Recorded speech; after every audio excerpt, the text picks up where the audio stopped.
Welcome everybody to a brand new episode of IDTALK4ED Live, the show for the unsung heroes of education. I'm your host, Kwame Sarfo-Mensah. And if this is your first time tuning into the podcast, I welcome you and I hope that today's episode is one that'll have you coming back for more. And if you're a returning listener or viewer of the podcast, as always, I welcome you back and I hope that today's episode is one that you find informative, enlightening, and as always, insightful. So before we get into the main event, just a reminder for those who are on YouTube, please make sure you hit that red subscribe button so you can get future notifications on new episodes. If you're listening from Apple Podcasts, Spotify, or wherever you listen to your podcast, make sure you subscribe there as well. And for those who want to help us contribute and add to this platform that we've been doing for 5 years and counting, you can go to the following platforms. You can go to Cash App using our handle, $IDTALK4ED, or Venmo using the handle @KwameSM, PayPal using the URL paypal.me/KwameSM.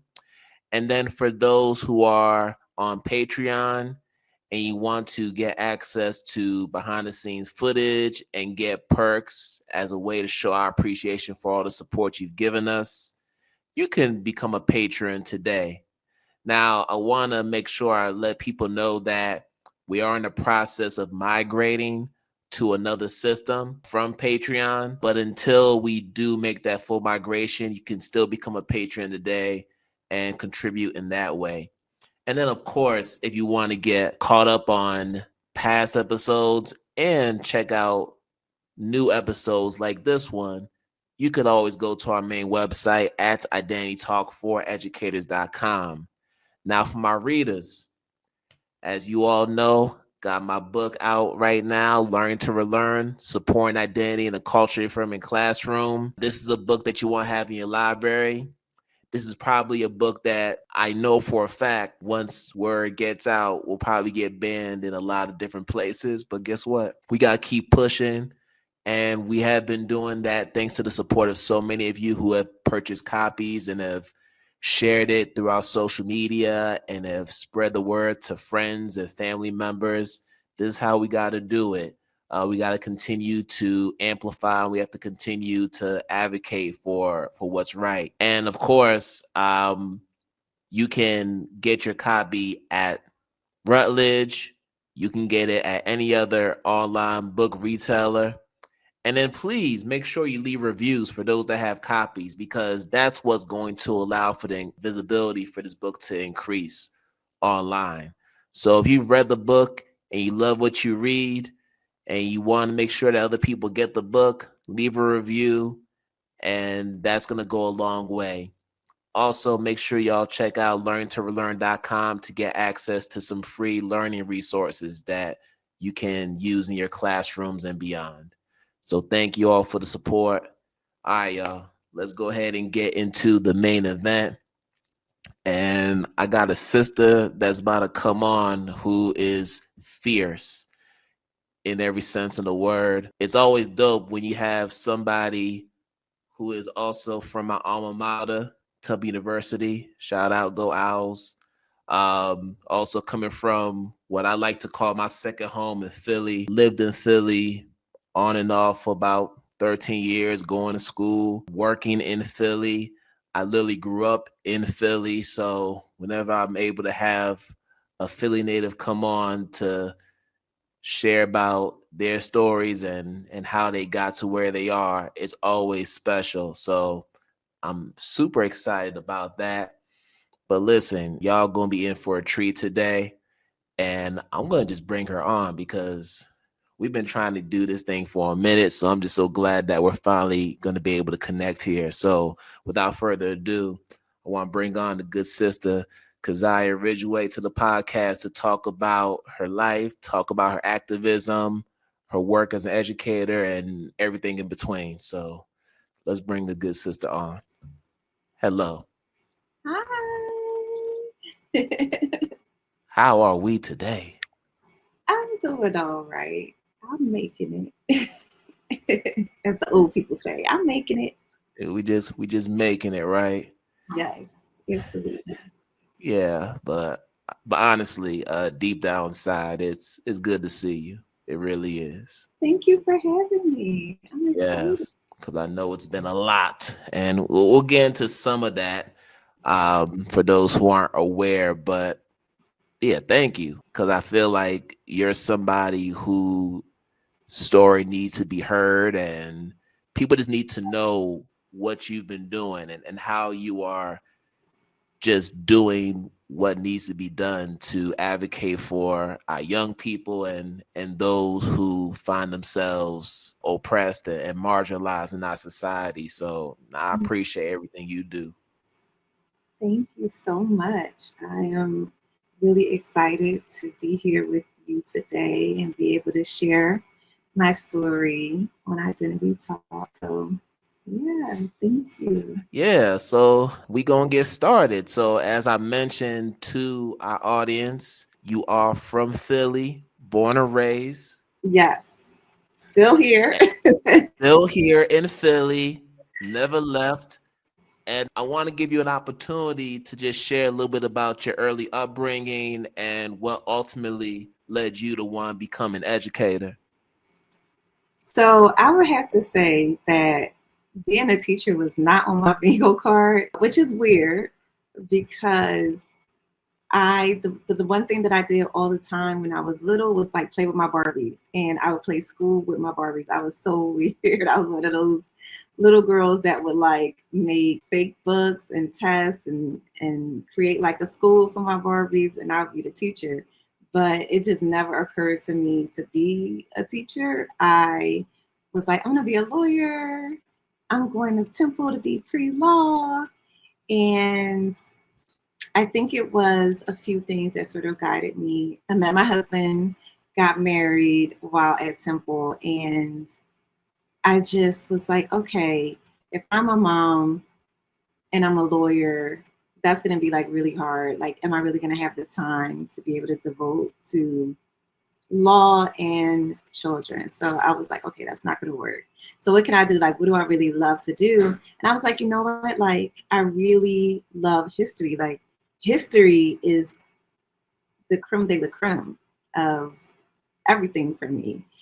I've loved it ever since I was a kid. I still have my very first history book. It's a encyclopedia of Egyptian history, and I was like, okay, maybe I can just do political science and history. So I got my major in history and ended up doing a teacher prep program at St. Joe's as well as certification. And I got into the classroom. And I think for me, history was like really important just because I never had anybody that looked like me as a history teacher. And also, my history teachers didn't really go into Black history. So I was like, I'm going to be a history teacher and I'm going to be the history teacher that I never had. I am going to teach all the things and make sure that Black history is at the center of like everything that I do.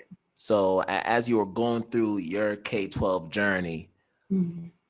and you were learning about yourself through history and having these self-discoveries, I'm wondering how that played a role in shaping your overall identity, and also if there were any struggles that you had in terms of showing up as yourself in that space.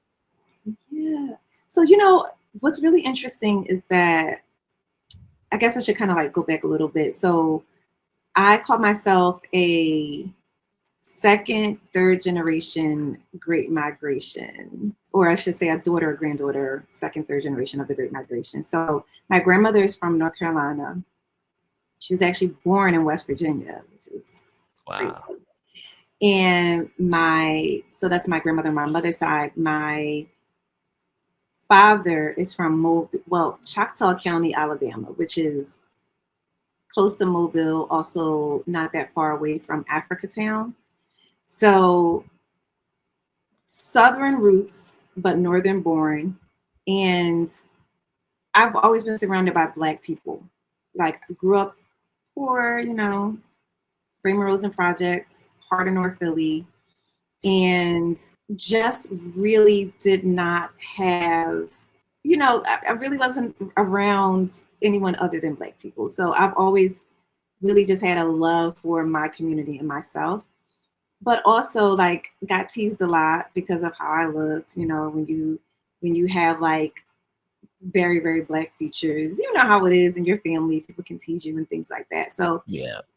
I kind of had like a little bit of a complex growing up, but always just being proud of who I am, being proud to be Black, and just really understanding that like my parents, my grandparents made a lot of sacrifices for me to even just be here. And they survived like unthinkable things.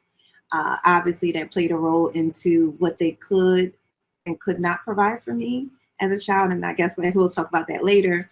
But I would say that there were still some good things that I got from that foundation.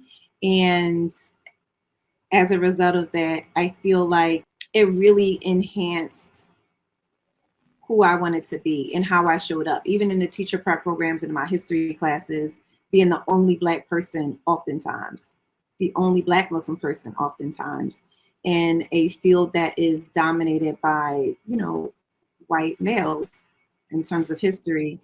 It was like, you're going to have to be strong. You are going to have to know who you are.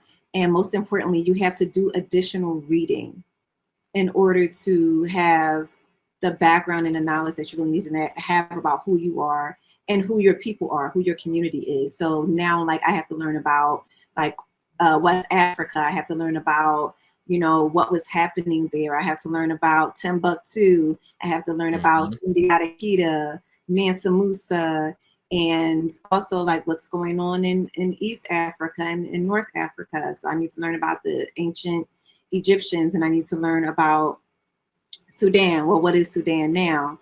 But Kush and Nubia.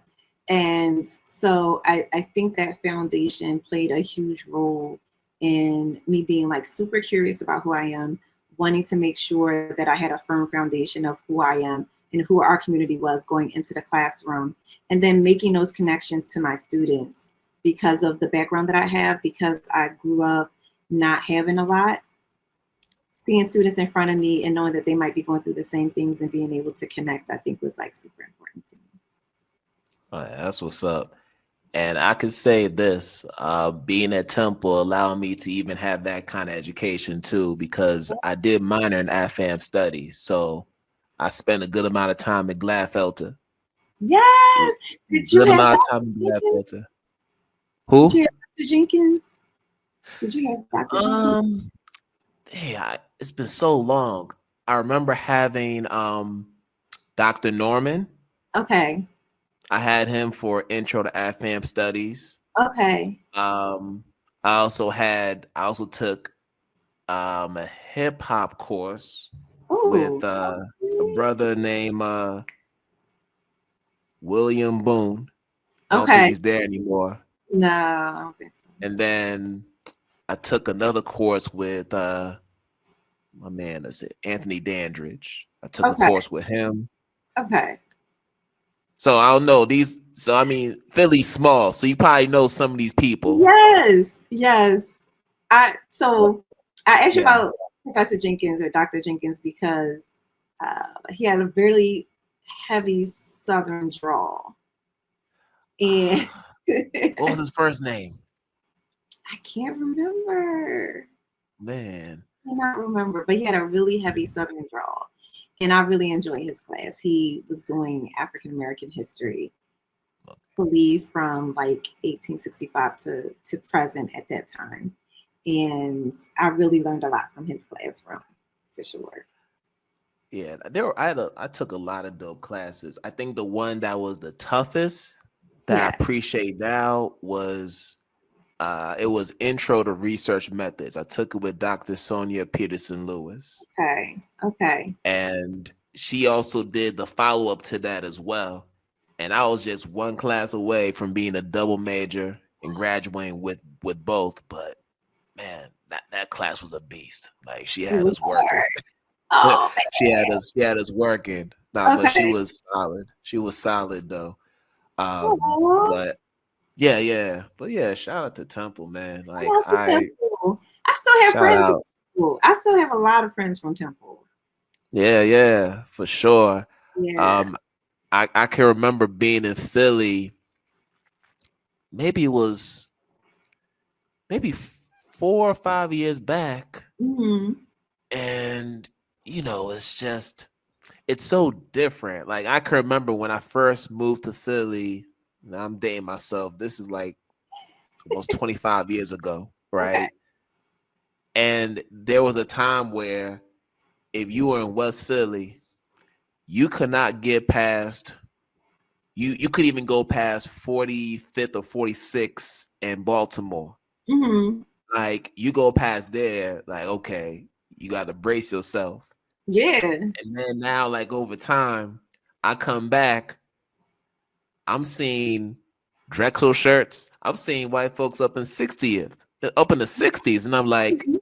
y'all Yeah. bold.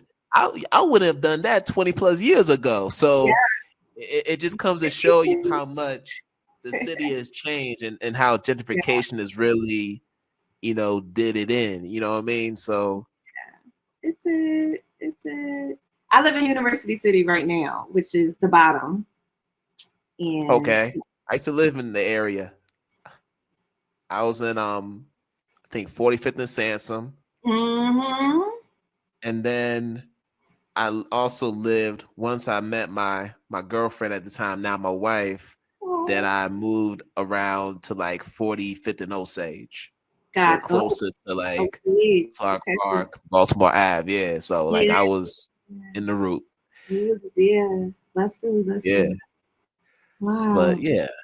Yeah, but I will say I earned my stripes. Like you learn how to Yes. live in the city when you live in Philly. Like Yes. You do. I You do. mean, You you do. do. Yes.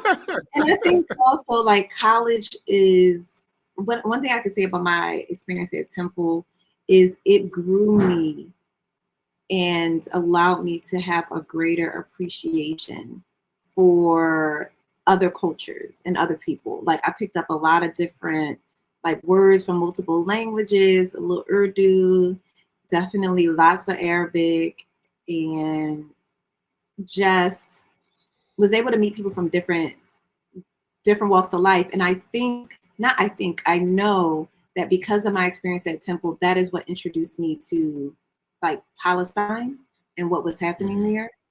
And that is going to later on become like a huge part of like everything that's sort of happening right now. But I would say you're talking about 2003, 2004, being at Temple. And so that was like certainly a different time, but would not change it for the world because I feel like I made lifelong friends and just also just my world expanded exponentially from the people that I met at Temple.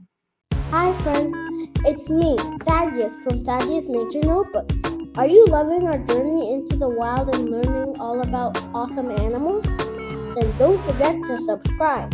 You can find Thaddeus Nature Notebook on YouTube, Apple Podcasts, and Spotify. Just hit that subscribe button and never miss a new episode. And if you're on YouTube, give us a thumbs up and leave a comment about your favorite animal. Thanks for listening and exploring nature with me. Let's keep discovering together. Now back to my daddy's cell. Yes, for sure. So many people I still talk to today. But I want to get into your activism life because like what you do because people see what you put out on social media and people might have caught some news articles and things like that. Yeah. But I want to give you the opportunity to talk about just your identity, being black, being Muslim, hijabi, right? And being Yeah. proud of that.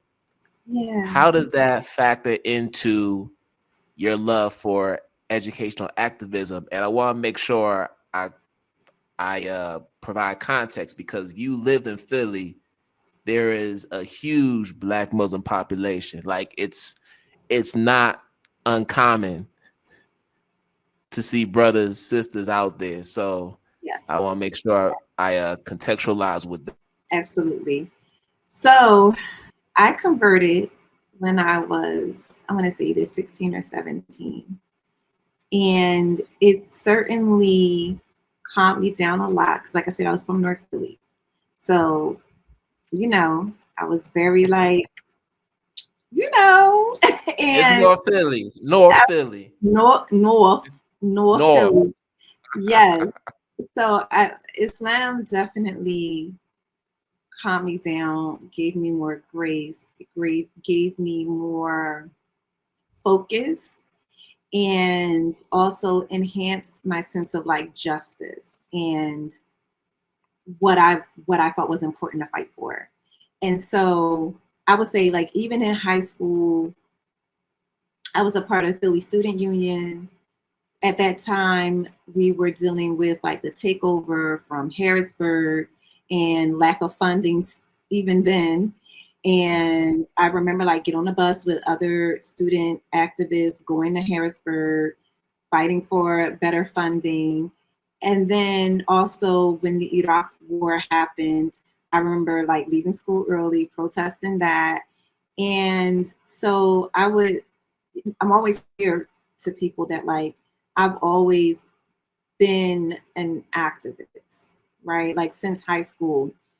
And I think what really shaped not only just focusing on like what's happening in Philly and not just being like a Black Muslim woman and focusing on Black issues and Black Muslim issues was being introduced to my friend Nihad Khader. She is Palestinian. I remember like having a conversation with her my first semester at Temple. We were riding in her car. I still remember like it was yesterday. And we were talking about something. And I was like, don't nobody have it worse than Black people. And she was like, well, what do you know about Palestinians? And I was like, not much, actually. And she enlightened me. And I'm glad that I was able to also have the wherewithal to be like, this is an opportunity for you to listen and learn and not listen to respond. And I learned so much about like what was happening to her, what was happening to her people. And I was like, oh, wow.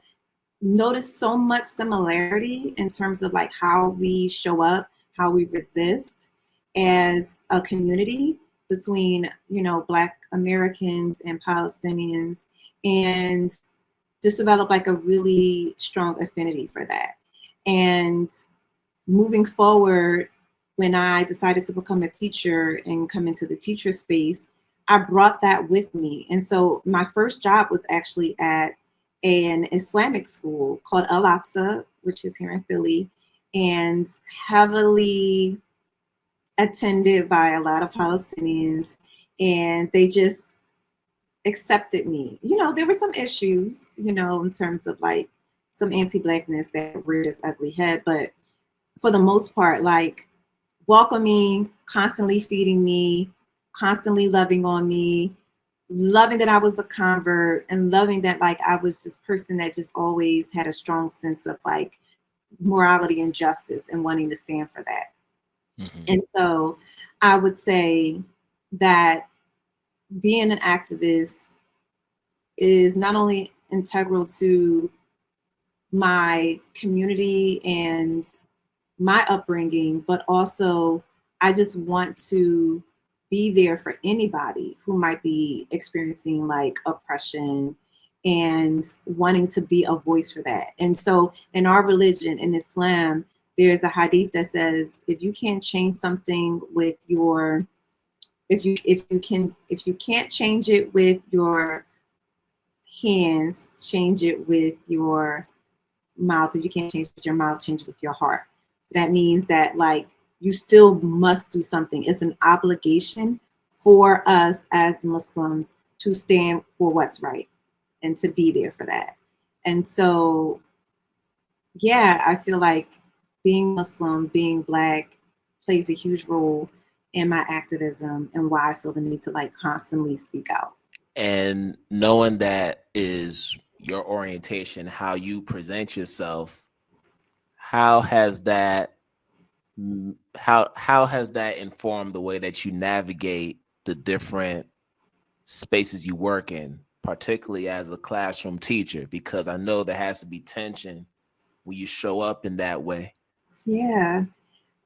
First of all, I would say up until 2023, like I mean, there were issues. There always is.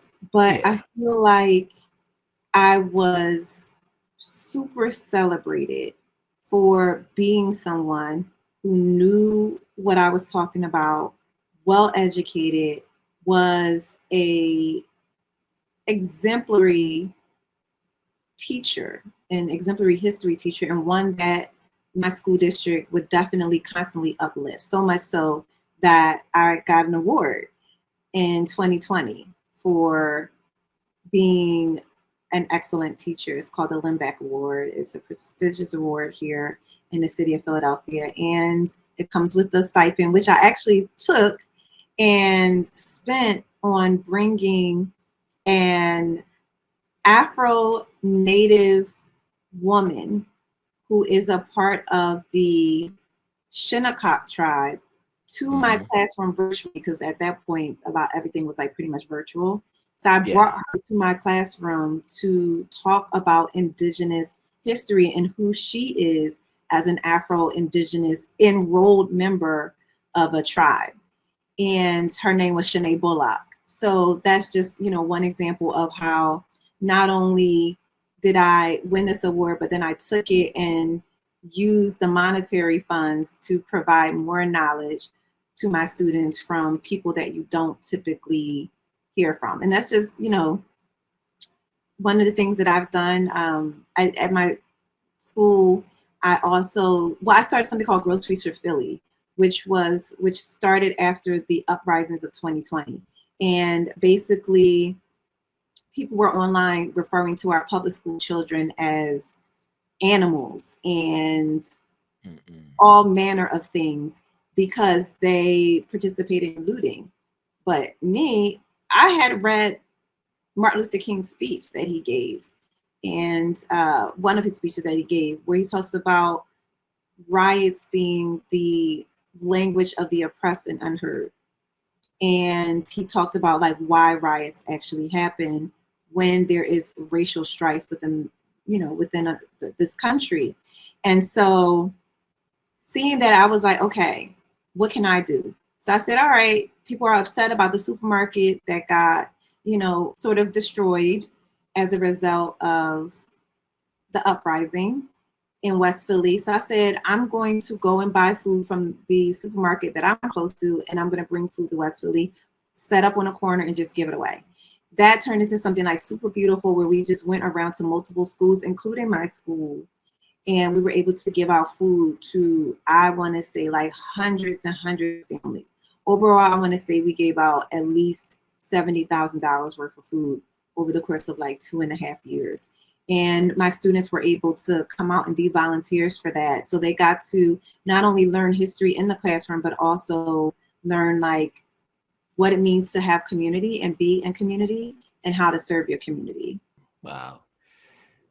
This is wild, because for what you're sharing here, you've always been advocating for students. You haven't changed, but everything around you just changed. And I find it disturbing that somebody who was celebrated like you now is getting criticized, and you have people calling for you to lose your job for doing what you've been always doing. Absolutely. Always. Yeah. And of course, there's so many other teachers who have gone through similar situations, and I can't even imagine, what the past, I don't know, couple years have been like, because I've been following along with everything. It's just been ridiculous what's gone on. So I have to ask you, And Dr. Goli Muhammad has this question that she always asks to people, like, how's your heart? So I gotta ask you, how's your heart these days? Because I don't know. You just show so much strength. Yeah, I think so. I would say that some days I'm really sad because being in a classroom is all that I have ever wanted to do. So some days I'm really, really sad. And then some days I am like, I am teaching a different lesson. I am teaching a different lesson for my students. I am teaching them how to stand up for themselves. I am teaching them the importance of speaking up for yourself and speaking up for others. And so that's important. But I would say I'm in therapy, and I have been in therapy since March of 2024. And I'm so glad that I did therapy, because there were times when I was like, life is just so heavy and so dark and just so like, just too much, that I really just could not see like the light or the purpose of like even just moving forward with everything that was going on. And so therapy definitely gave me a lot of tools that I needed to help me like just address certain things. And then I am not a medicine girly, but I think like when everything happened in August, I became a medicine girly. Like, okay, you did therapy, this is still heavy, so you need extra help. And I think that's like really important within the Black community, because sometimes we don't get the help that we need. And Right. It comes out in multiple ways, either, you know, through self-harm or ending your own life or completing suicide, or, you know, just having a very volatile relationships with your family, with your friends. So yeah, I feel like that's a deep question. How is my heart? My heart sometimes is heavy, but also I am encouraged by my village, my community, my students, the people who are good and moral and honorable, who are constantly lifting me up. So, in therapy. And I appreciate you for being vulnerable and transparent about that, because one thing that people need to realize, especially now given what's going on in our social political climate, is that if you are really about advocacy and really speaking up for those who are vulnerable to all of these negative forces happening, you got to put something on the table. You have to put something on the table, and it's not easy. It's definitely not for the faint of heart. So seeing you go through it, I'm hoping that it resonates with people and lets them know that like this is what it can be. Not that we're wishing it on people. Yeah. We definitely don't want to do that, but this is real heavy stuff. Yeah. Yeah. I think probably the biggest thing for me is not really being able to defend myself, you know, like because of like everything that's happening behind the scenes. So not being able to just fully come out and say from point A to point B to point C, this is what's happening. This is why it's happening. And this is how it's affected myself, not only me, but my family and my students and my school community. Not being able to really do that in the way that I would like is like very difficult for me. But also just knowing that I have like a pure heart, and I'm someone who has always supported the Jewish community, and also like telling that story and telling that history, because I grew up learning about the Holocaust, and I read Anne Frank, and I cried. I've watched Schindler's List, and I cried. Like, I think that it's really important that we never dehumanize any group of people, right? And so for me, it has nothing to do with the religion. I think for me, it is an ideology that is very similar to the ideology that caused my grandmother to flee the South, caused my father to not be able to have good opportunities in the South and have to come north in order to get those opportunities. And so we're talking about Jim Crow, we're talking about segregation. and we're talking about a ideology that places one group of people over another. And within the creation of the state of Israel, that was built on an ideology called Zionism. And that ideology places the Jewish people over the Palestinian people. And it creates apartheid conditions. It creates segregation conditions. And as an African American, I could not, in good faith, go into my classroom every day and teach about our history and our resilience, and then ignore when these things are also happening in real time around the world, whether it's in Palestine, whether it's Sudan, whether it's Congo, whether it's Haiti, whether it's anything, anywhere, Tigray. Like, I have to call it how I see it, and I have to speak up about it. I didn't know that there was a line within our school district. We could do everything but Palestine. And that has been where the tension and the struggle has come in. Yeah, and just to speak on, speaking on Palestine, like I'm finished up reading The Message by Ta-Nehisi Coates. Yes. And just reading his account of his trip in Palestine. So Palestine pretty much takes up half of the book. It does. Just his time there in Israel and Palestine, and the way he describes it and the way that he only can really paint a vivid picture of what you just shared. Yeah. Like when you say apartheid-like conditions, it is real as we speak. Absolutely.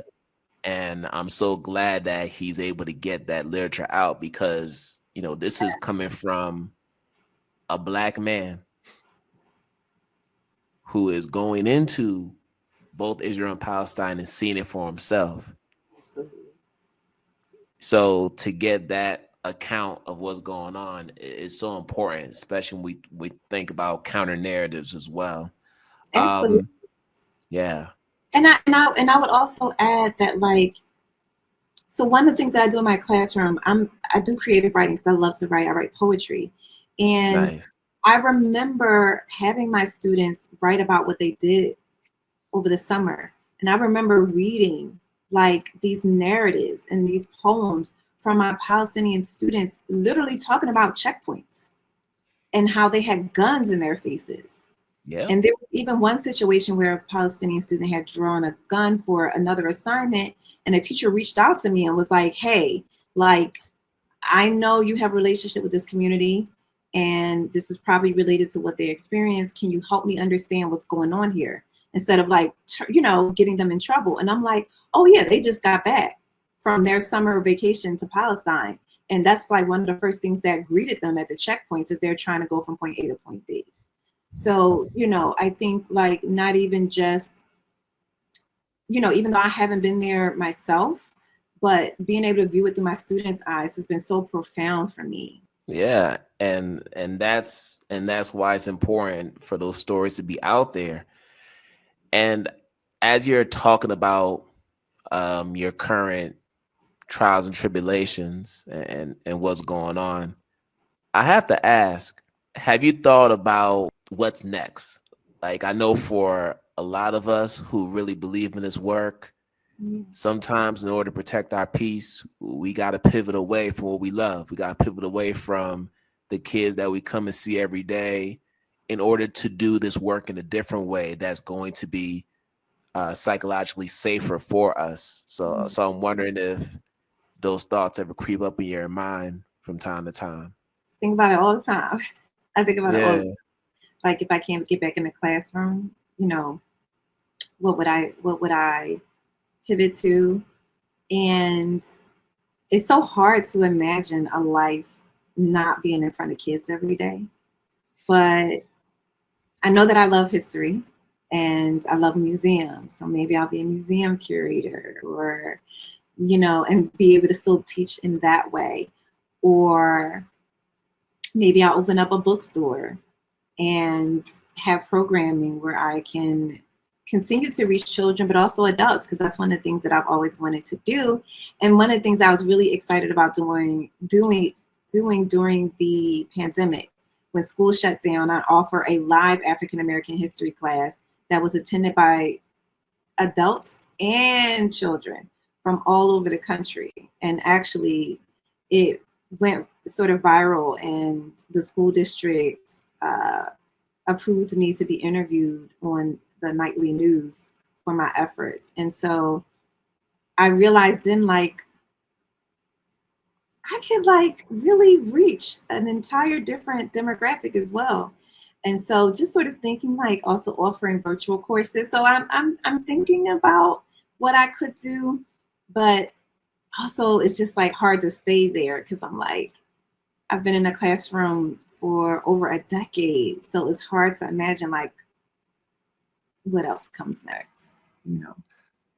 The Identity Talk for Educators Live podcast is just one piece of the work that we do under Identity Talk Consulting, which we've had since 2019. And since then, we've had the privilege of working with 40 different schools, districts, and organizations across the globe. And we want to continue to add to that number in this new year. So if you are a school, if you're an educator or an organization that's looking to receive professional development and consulting services within any of our pillars, whether it's anti-bias, anti-racist practices, culturally responsive teaching, or identity affirming education, we are the firm for you, and we love to learn more about your needs. When you have a chance, make sure you go to our website at identitytalk4educators.com to learn more about our services and to schedule a discovery call today. We love to hear from you.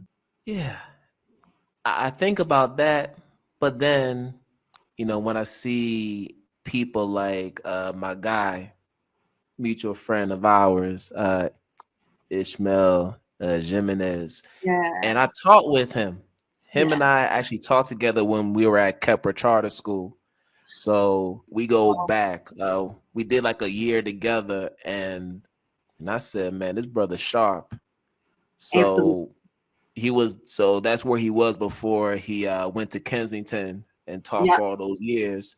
But to now see him in 4040 Broad Street, like I was like, I didn't think that would ever happen, just knowing who he is, but seeing how he's changing the way that history is going to be taught in our schools. You know, him manning the social studies department out there and really doing that work. That's the type of dismantling that has to take place. But I know it's a lot of work because you still got to deal with the resistance, and you're still within a system that is informed by white supremacy, even with all the work that you're doing. So all that to say, that does give me hope and optimism for what's still possible, but it's still hard. It's still hard. It's still hard. But also, I hate to say it because I'm such like a proponent for public schools. There's charter schools, there's private schools. You know, there's I have options. And so I know that whatever it is, God got me. And I'm going to be exactly where I'm supposed to be. I know that's right. And one good thing about Philly is that Philly has the rich history of freedom schools. Yes. And I'm fortunate that I was able to learn a lot about it when I was teaching at Kepra, because, you know, when you're in that circuit, you know, it's Kepra, it's Imhotep, it's Sankofa. So like everybody talks to each other and everybody's on the same page when it comes to that. So there's definitely options. And I'm hoping that with everything going on, we get back to that history and recreate it in this present time, because that's what's needed. Yes. I'm sorry. Can you still hear me? I can hear you. Okay. Yes. You know what? One thing that I can absolutely say that I love about Philly is how Black our city is. And I know a lot of it has to do with the early schools. So not even just the freedom schools, but like if we go all the way back to like slavery, where we had such a robust Black wealthy community whose sole goal was not getting more rich, but to uplift and help the rest of the Black community. When I think about that and how Cheney started and how the goal was to educate Black children, and I think about the legacy of the Freedom Schools, especially the way that it is championed by Sharif El-Maki, it makes me really proud to be from this city, to be a Black educator, to continue that tradition of educating no matter what. But also just realizing, like, I know that because I have these people in my community, the Ishmaels, the Sharifs, I know that, like, I'm going to land on my feet and still be able to do in some form or fashion the things that I want to do. Because Ishmael is always like uplifting me, trying to make sure that I have access to, you know, like the latest conferences, or, you know, like, oh, there is a training that's happening for history teachers, and we're going to be learning about like Black Philadelphians early, like that's what's coming up. I'm doing that this summer, and I'm really excited about this work that I'm doing. It's a collaboration with Temple, so I know that I'm going to land. Yeah, I'm confident that you will too. So I want to go ahead and transition. So as you've been going through everything with your school and with the district, you know, you've also dealt with some personal losses as well. I know it's been just over a year since your birth mother passed, so I'll make sure I acknowledge that. yeah. And then also your chosen mother too. So having two matriarchs that So my chosen mother is still here, thank God. Oh, good. Okay, that's what's up. That's my what's up. father passed away in Yes. 2021, but yeah. Yes. But I want to talk about that because I know with your birth mom, Yep. you know, you were very open about just mental health and illness and how that really impacted your relationship. So, but you were able to bring some closure before she transitioned. So I would love for you to share some lessons that you've learned really from both ladies about your own motherhood. Well, first of all, I got her blanket. That's her little blanket back Yes. there. And my birth mother was so intelligent and so very creative. A lot of people don't know that about her. She wrote like a whole manuscript, and it was very similar to The Preacher's Wife. And she would always say, like, somebody, like, they stole her manuscript and ended up making The Preacher's Wife, which was the movie with Whitney Houston and I forget who else was in it. Courtney B. Vance. Yeah, you remember that movie? Denzel Washington. Yeah, it's a classic. Yes, classic. Yeah. But my mom was very intelligent, very artistic, and she had a really, really, really big heart. But unfortunately, she struggled tremendously with mental health and various different diagnoses. But as a child, it was hard for me to sort of process and deal with everything that she was going through. And I could say, like, sometimes I was like extremely angry as a youth, and just really sad and just wanting like things to be better. And, you know, I actually would pray, like, God, just send me a family that can like take care of me and provide me with the things that I need to be successful and do what I need to do. But I think like one thing that like really stood out for me was that I got my artistic side from my mother, for sure. And I got my strength from my mother's side, and like my no nonsense persona from my mother's side. Like my grandmother, my middle name is Sarah. My grandmother's name was Sarah Jones. Very much giving Sarah Jones. Like that is who I personify. So I would say, like, you know, my mom told me a lot of lessons. One of the things that I think I learned from her is to try to be more understanding of people who might be having struggles with mental health, but also like being more kind and gentle to myself and understanding that like your mental health is nothing to play with. So you have to actively want to be better and do better. And so I would say I got that from her. And I got an apology. She became very lucid before she passed away, and told me how much she appreciated me, how much she appreciated that I was always there for her. Always like try to open my home and welcome her and try to, help her as much as I can, even, while being a mother and in school. So yes, from my chosen mother, I learned how to love with a full heart. And that allowed me to be able to continue to be there for my birth mother and to help her as much as I can. My chosen mother, Sued Malik, she is like my whole entire world. She is kind. She is patient. She's also no nonsense. She is loving. I have 4 children. She's only missed the birth of 1 child. Wow. And that is because he came too quickly. Mm-hmm. But she has been there for every single birth. Whenever I've had a child, she's like, you come home with me, you stay with me for a week or 2, I make you food, and you do nothing but recuperate. And the way that she loves her grandchildren, like my children, they're her grandchildren. That's their Jeddah. Jeddah is grandmother in Arabic.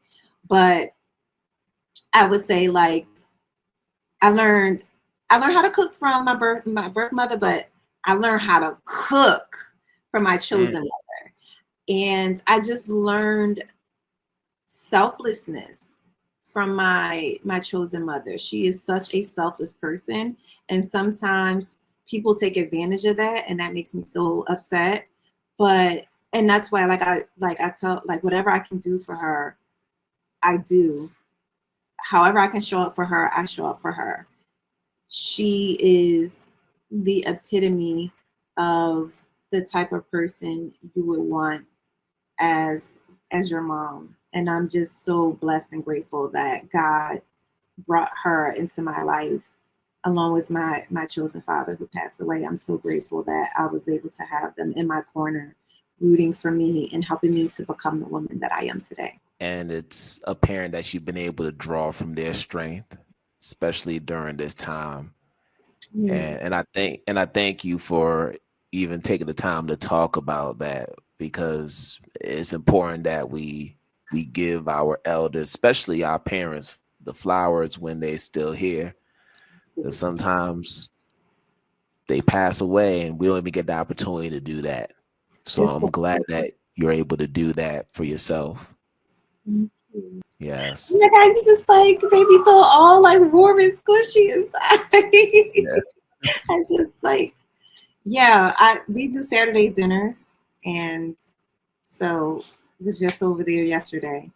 We do Saturday dinners, and it's just always a joy and a pleasure just to be able to be around family and to give my kids that foundation, something that I didn't really, I had it, but it was just different. And so, yeah. Right, for sure. And then we're approaching the hour, so I want to close out on this question that I ask everybody. So, especially during this time, how do you stay true to the teacher in you?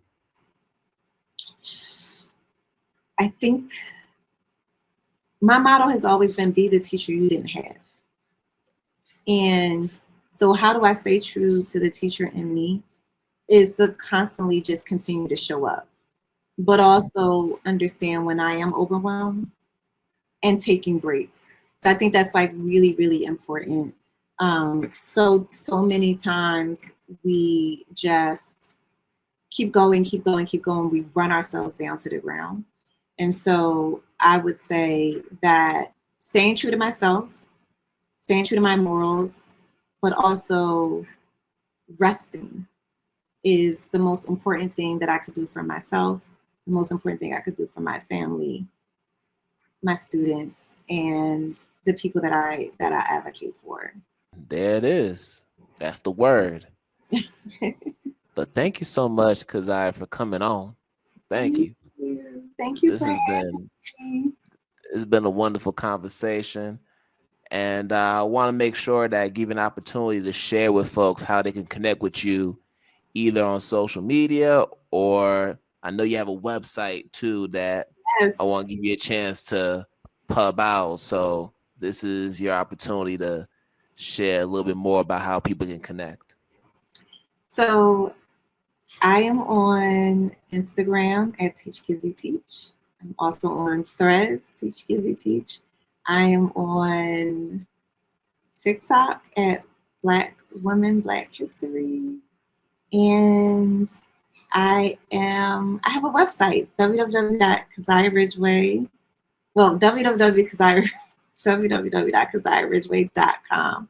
And I'm also selling my book that I wrote. I wrote a children's book called Black Women Do, Leaders of the African Diaspora. It is illustrated by Dr. Mia Shaw, who has her PhD from the University of Pennsylvania. And it is a love letter to Black women from around the world who have contributed to our history in such important ways. And so definitely check that out. And yeah, thank you so much, Kwame, for having me.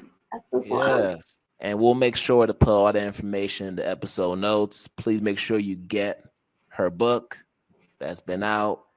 And we're going to end it here. So thank you all again for coming to another episode of Identity Talk Educators Live. And on behalf of Keziah, as always, I'm wishing you all good morning, good afternoon, good night, wherever you are in the world. And we're going to do this again another time. Peace out, y'all.